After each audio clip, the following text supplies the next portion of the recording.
Hello दोस्तों, welcome to power of market chapter 1। आज हम बात करेंगे उन कॉल्स और मैसेजेस के पीछे की सच्चाई की जो आपको बार बार कहते हैं, सर मैम एक क्रेडिट कार्ड ले लीजिए, बहुत सारे बेनिफिट्स मिलेंगे।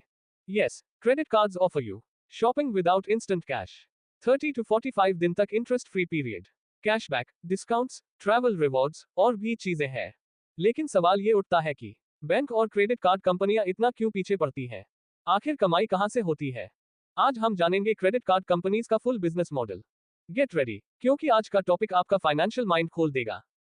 3 main players in the credit card system. Number 1 issuer bank, जैसे HDFC, SBI, yes bank ETC। ये वो बैंक होता है जो आपको क्रेडिट कार्ड इशू करता है। नंबर 2 एक्वायरिंग बैंक, जैसे ICICI, एक्सिस। मर्चेंट यानी दुकान या ऑनलाइन प्लेटफॉर्म को ये बैंक कार्ड स्वाइप मशीन्स या पेमेंट गेटवे देता है। नंबर 3 नेटवर्क, विजा, मास्टरकार्ड, अमेरिकन एक्सप्रेस। ये बैंकों को एक दूसरे से कनेक्ट करता है। ये इंश्योर्स करता है कि आपकी ट्रांजैक्शन सीमलेस तरीके से हो, चाहे इंडिया में हो या कहीं और दुनिया में। आप समझते हैं ये पैसे कैसे कमाते हैं? Step by step with example. Suppose आपने येस बैंक का क्रेडिट कार्ड लिया। आप 100 रुपीज की शॉपिंग करने गए एक मॉल में। वहां ICICI बैंक की स्वाइप मशीन लगी थी। आपने कार्ड स्वाइप किया, ट्रांजैक्शन अप्रूव्ड और ICICI ने 2 रुपीज एंड 50 पैसे की फी काट ली। मर्चेंट को सिर्फ 97 रुपीज एंड 50 पैसे मिले। अब येस बैंक और ICICI बैंक के बीच में विजा या मास्टरकार्ड ऑथराइज करेगा ट्रांजैक्शन और सेटलमेंट भी। येस बैंक अब ICICI बैंक को 98 रुपीज देगा। Now listen carefully. ICICI को मिला 98 रुपीज, उसने दिया 97 रुपीज एंड 50 पैसे, उसका प्रॉफिट इक्वल्स 50 पैसे। येस बैंक को मिला 100 रुपीज, उसने दिया 98 रुपीज, उसका प्रॉफिट 2 रुपीज। यानी बिना कुछ बेचे भी बैंक ने 2 रुपीज कमा लिए सिर्फ एक ट्रांजैक्शन से। अब बात करते हैं बैंक्स और क्रेडिट कार्ड कंपनीज की अदर इनकम सोर्सेस की। से पहला है ट्रांजैक्शनल चार्जेस। जब भी हम अपने क्रेडिट कार्ड से कोई ट्रांजैक्शन करते हैं, फॉर एग्जांपल आप मॉल में शॉपिंग करने गए और आपने क्रेडिट कार्ड से पे किया, तब वो जो ट्रांजैक्शन होती है, उस ट्रांजैक्शन का अराउंड 2% इशूर बैंक को प्रॉफिट होता है। इसको अच्छे से समझने के लिए हम एक एग्जांपल लेते हैं। तो एक है कंपनी या बैंक जिसने कार्ड होल्डर को कार्ड इश्यू किया है।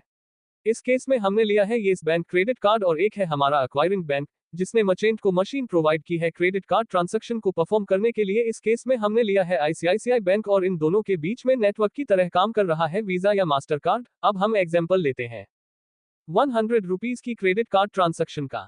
कार्ड होल्डर गया, मर्चेंट के पास 100 रुपीज की चीज परचेज की और उसने अपना कार्ड स्वाइप किया। तो सबसे पहले क्या होगा? स्लिप जेनरेट होगी। जो ICICI बैंक है उसने एक्नॉलेज किया कि ये कार्ड जेन्युइन था और 100 रुपीज की आपकी ट्रांजैक्शन परफॉर्म हो चुकी है। उसके बाद क्या हुआ? उसने जैसे ही ट्रांजैक्शन एक्नॉलेज की, ICICI बैंक ने 2.5 कमीशन चार्ज कर 97 रुपीज एंड 50 पैसे मर्चेंट के अकाउंट में डाल दिए। तो मर्चेंट यहाँ पे सारी कॉस्ट बेयर कर रहा है, तो 97 रुपीज एंड 50 पैसे मर्चेंट के अकाउंट में आ गया।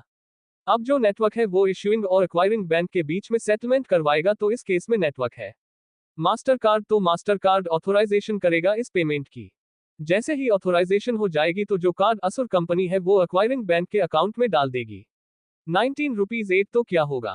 एक्वायरिंग बैंक ने 97.5 दिए मर्चेंट को और 19 रुपीज 8 उसे मिले, तो इस केस में 0.5% ऑफ टोटल ट्रांजैक्शन गई। एक्वायरिंग बैंक के पास कार्ड इश्यूअर ने पेमेंट कर दी है एक्वायरिंग बैंक को। अब कार्ड क्या करेगा? मंथ एंड के बाद मंथली स्टेटमेंट भेजेगा कार्ड होल्डर को कि 100 रुपीज की ट्रांजैक्शन आपने की थी, आप वो 100 रुपीज पे कर दो। तो जैसे ही कार्ड होल्डर 100 रुपीज की पेमेंट कर देता है तो 100 रुपीज आ जाएंगे कार्ड के पास, और 19 रुपीज 8 उसने दिया है एक्वायरिंग बैंक को। तो 2 रुपीज की नेट इनकम बन गई कार्ड की और 50 पैसे की इनकम बनी एक्वायरिंग बैंक की। और ये दोनों जो अग्रीमेंट्स होंगे नेटवर्क के साथ, उसके अकॉर्डिंग ही उसको प्रोसेसिंग फी दे देंगे।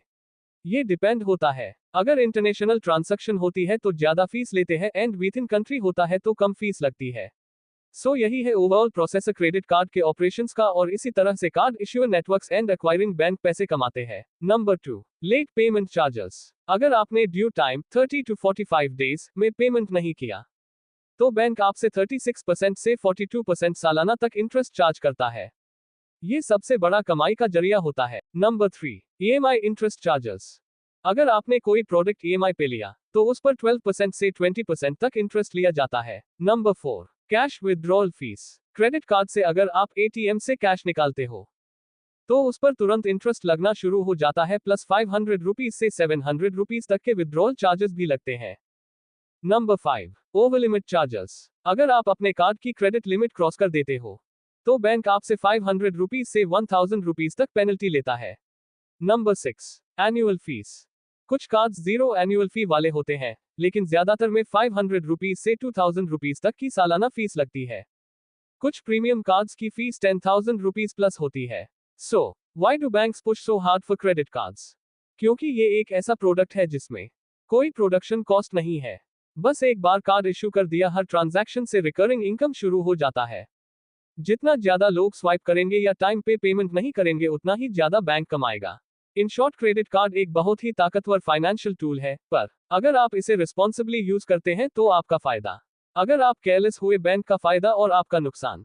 तो दोस्तों, अब जब आपको पूरा बिजनेस मॉडल समझ में आ गया है, तो अगली बार जब कोई बोले फ्री क्रेडिट कार्ड ले लो, तो आपको पता होगा गेम क्या है। वीडियो पसंद आया हो तो लाइक, शेयर और सब्सक्राइब जरूर कीजिए, और कमेंट में बताइए क्या आप क्रेडिट कार्ड यूज करते हैं या नहीं। मैं हूं हर्ष कुमावत AI। मिलते हैं अगली वीडियो में एक नए फाइनेंशियल सीक्रेट के साथ। Till then, use smart, spend smart.